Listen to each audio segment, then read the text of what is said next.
Assalamualaikum warahmatullahi wabarakatuh. Kawan-kawan sekalian, kembali kita berjumpa di Jejak Semesta 65. Saya berharap bahwa kita semua dalam keadaan sehat walafiat, selalu dalam lindungan Tuhan Yang Maha Kuasa. Rekan-rekan sekalian, pada kesempatan yang baik ini saya ingin hadirkan satu ulasan yang menarik dari Bacapres Anies Rashid Baswedan yang beberapa waktu lalu mengisi sebuah acara yang sebetulnya lembaga ini mengundang 3 capres untuk berbicara tentang masalah lingkungan hidup, ya, iklim, menyangkut masalah iklim dan terkait dengan masalah transisi energi. Tetapi yang hadir dan memberi presentasi terhadap acara ini hanya Anies Rashid Baswedan, sementara 2 capres lain Ganjar dan Prabowo tidak hadir memberi pikiran dalam sini, dan dapat diduga bahwa mereka tidak menguasai materi yang ini. Sementara Anies nyaris seorang akademisi yang nyaris semua hal dia bisa menjelaskan dengan baik. Dan seperti yang kita ketahui bahwa Anies bukanlah seorang narasumber dalam isu-isu tertentu yang hanya bersifat lokal atau nasional saja, tetapi telah merambah dunia. Dia telah menjadi narasumber atau preferensi dunia. Sering saya katakan seperti itu dalam berbagai soal. Nah, oleh karena itu saudara sekalian, pada ketika dia mengisi acara tentang transisi energi, tentang lingkungan hidup, menjaga lingkungan atau transisi energi itu, dia mengisinya di acara ICEF, yaitu Indonesian Energy Transition Dialogue, ya, pada tahun 2023 yang mereka adakan acara tersebut, di mana Anies tampil di situ, kedua capresnya tidak tampil. Dan bagaimana gagasannya tentang masalah transisi energi ini kita coba untuk sampaikan petik dari ABW News yang memuatnya pada tanggal 19 September 2023. Baiklah kawan-kawan kalian, kita coba untuk membacakan apa yang disampaikan Anies pada kesempatan ini.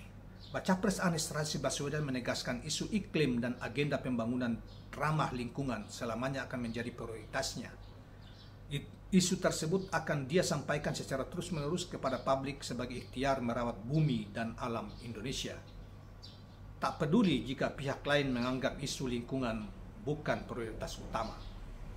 Pernyataan tersebut Anies sampaikan saat menjadi narasumber dalam acara bertajuk Indonesian Energy Transition Dialogue 2023 di salah satu hotel di Jakarta Selatan.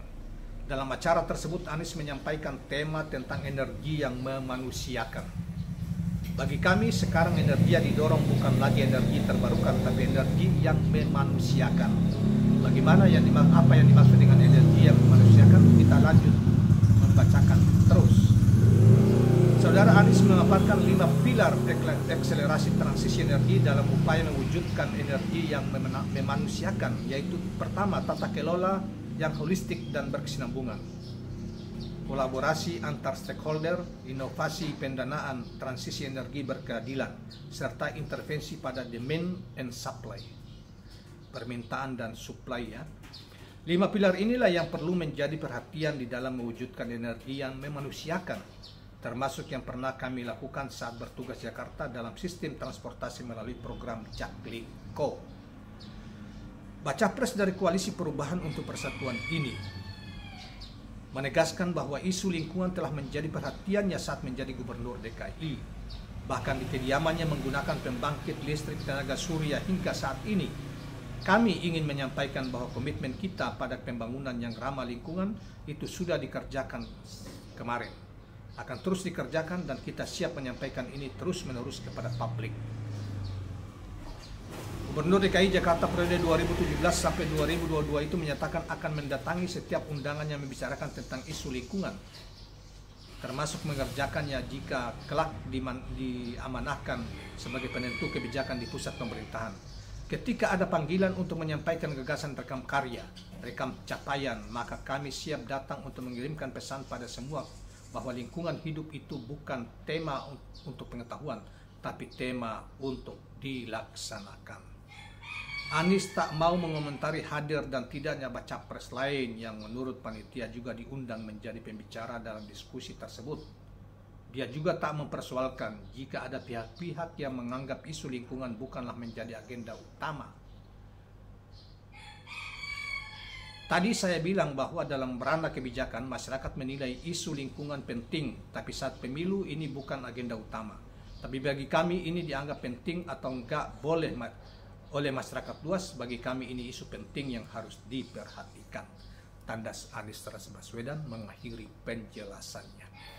Nah, saudara sekalian, itulah kira-kira pandangan tentang isu lingkungan hidup, terutama pada transisi energi yang dipaparkan oleh Anies Baswedan, yang menjadi pikirannya, yang disampaikan di acara Indonesian Energy Transition Dialogue, dalam dialog transisi energi yang dibuat oleh lembaga tersebut, ya mengundang dua capres tidak hadir karena memang mereka mungkin tidak mengerti soal-soal ini atau dianggap tidak terlalu penting. Tetapi Anies terlalu mengerti soal lingkungan hidup ini, sebagaimana dia katakan bahwa ketika ada acara-acara untuk mempopulerkan atau untuk acara-acara untuk membahas tentang masalah lingkungan hidup, sebisa mungkin kalau dia diundang dia akan hadir, dan dia diundang sebagai narasumber maupun diundang sebagai peserta saja misalnya.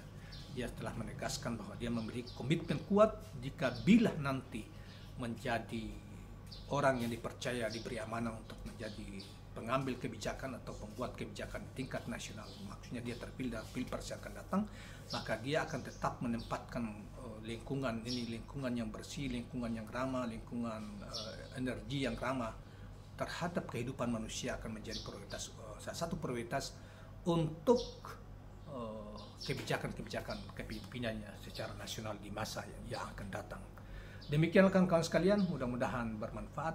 Jangan lupa subscribe, like, dan share channel ini. Assalamualaikum warahmatullahi wabarakatuh.